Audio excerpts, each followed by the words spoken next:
On April 10th, 1815, more people died in a single day than on any other day in human history. It was the deadliest day for humankind.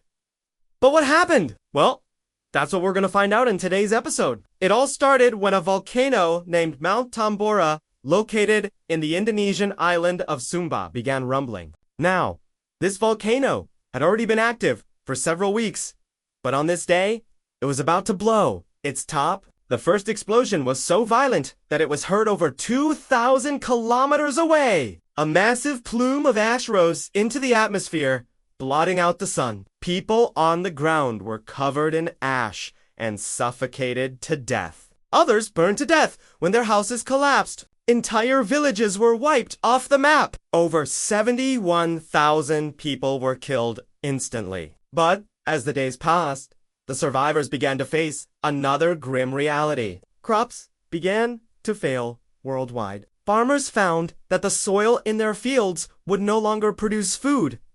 And why is that? Well, because Mount Tambora's eruption had thrown so much ash and gas into the atmosphere. It disrupted the normal weather patterns. Hot and cold air couldn't circulate like they normally did. The temperature in the northern hemisphere dropped dramatically. It was the start of what would become known as the year without a summer. In 1816, the world experienced one of the coldest summers on record. And why?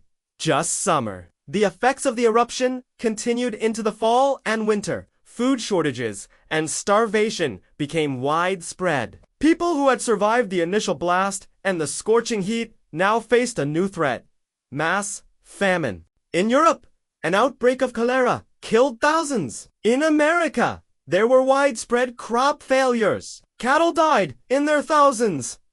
Meat and milk became scarce. Hunger and disease spread across the continents, killing millions. The eruption of Mount Tambora had reshaped global history. There have been bigger volcanic eruptions on Earth in the past, but none have had such a profound impact on human civilization. So let's take a closer look at how Tambora managed to do what it did. Located in the Indonesian island of Sumba, Mount Tambora is one of the most remote volcanoes on Earth. Its summit is about 3,000 meters high. At its base, the volcano is about 60 kilometers wide. When it erupted in 1815, it was the biggest volcanic eruption in recorded history. Volcanoes are usually ranked according to their explosive power. They're divided into 8 categories.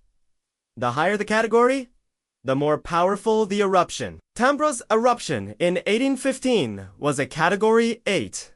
Category 8 eruptions are extremely rare. There have only been 6 in recorded history. Tambora's eruption released around 40 cubic kilometers of ash and pumice. It was 3 times more powerful than the eruption of Krakatoa, which also occurred in Indonesia in 1883. When Tambora erupted, it created a caldera is basically a large crater. Tambora's caldera is about 6 by 9 kilometers wide and 600 meters deep. It's filled with rainwater and now forms a lake. The force of the eruption sent shockwaves around the world. These shockwaves caused earthquakes in places as far away as Norway and Western Australia. Volcanic eruptions don't get much bigger than this, which is why Tambora's eruption in 1815 is considered to be the deadliest day in human history. It wiped out more than 70,000 people in an instant. The survivors suffered through 2 years of famine and disease. The eruption had global consequences. Crops failed across the planet. The following 2 years, 1816 and 1817, became known as the year without a summer and the summer without a harvest. In some parts of the world, the temperature dropped by as much as 3 degrees Celsius. Unusually heavy snowfall was reported in many places. There were frost and ice fairs in North America and Europe. People wore warm clothes in the middle of summer. Cattle had to be kept indoors. Some parts of Europe experienced their coldest summer in 500 years.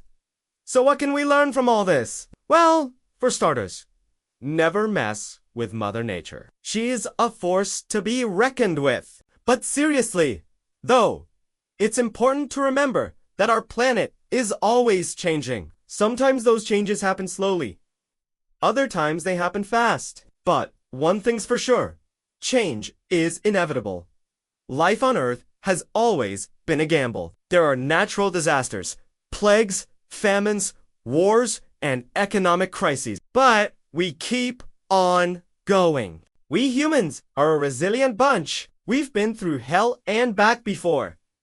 And we've come out stronger on the other side. If you enjoyed today's episode, then make sure to subscribe. Thanks for watching.